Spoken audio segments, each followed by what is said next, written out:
Človek bi mislil, da se bomo z leti tega dela in celim kupom izkušenj kaj naučili in test prima pripravili tako, da bo nam lažje. Ampak ne, mi si zastavimo še večji projekt s celim kupom avtov. Vse z namenom, da vam postrežemo z najboljšim testom in da boste vi zadovoljni, mi pa bomo že zacelili delovne rane, ko se bo tole vse skupaj umirilo. 13 vozil imamo tokrat, same električne, in tudi sam test bo tokrat malo drugačen, ker ne bomo izbirali zmagovalca, ampak samo dali priporočila, ker so si avti med sabo pač preveč različni. No, tule so. Cel kup cifr me čaka, ampak na začetku vam jih samo predstavim, da bo jasno, za katere stroje gre. Pa še predstavo jih bom kar tule pod streho, tole ni lepo. Tam dole je lepše. Ta kitajski predstavnik je v Sloveniji naprodaj že kar nekaj časa, če še niste slišali zanj. iWays U5 je dolg skoraj 4,7 metra in je precej prostoren, kot lahko vidite po precej oglati obliki. Baterija ima neto 63 kvur, polni se z največ 90 kW, več o dosegu pa po meritvah v glavnem prispevku. Q4 e-tron je eno od 3 vozil koncerna Volkswagen izdelanih na platformi MEB, ostala 2 sta še Enyaq in ID.5. Praktično identična tehnologija in podobne dimenzije, pa nas je vseeno zanimalo, če kje pride do pomembnejših razlik.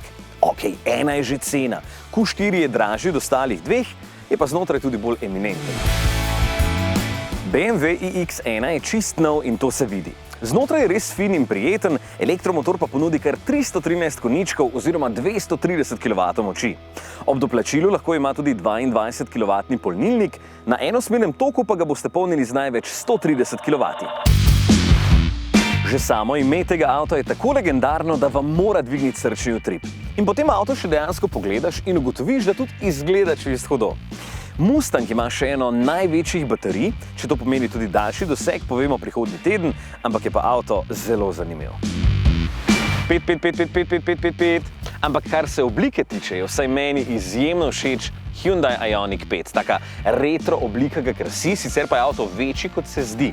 Znotraj je ogromno prostora, za volanom se prav fajn počutiš, baterija pogoltne 77,4 kvur neto, sicer pa ima 800-voltni sistem polnjenja, kar zagotavlja hitrejše in tudi bolj učinkovito polnjenje. Pa sem še ob enem avtu, ki je privlačen za pogledat, ob enem je tudi prostoren in ima enak 800-voltni sistem polnjenja, kar v teoriji pomeni, da se baterija lahko hitreje in dlje časa tako učinkovito polni. Baterija sama pa ima tudi 74 kvur, kar tudi ni malo.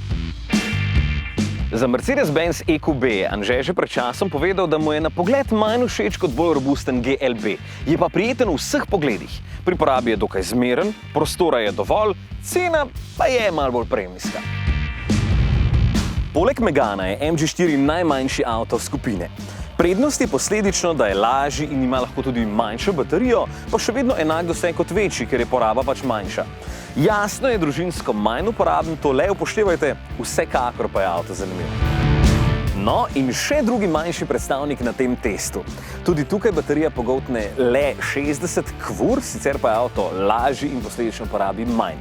Vgrajen polnilnik ima 22 kW, kar pomeni, da se bo tudi na polnilnicah z izmeničnim tokom hitro napolnil. Drugače pa ima Megane E-Tech z navadnim Meganom skupno samo ime, ker tole je čist samosvoj avto.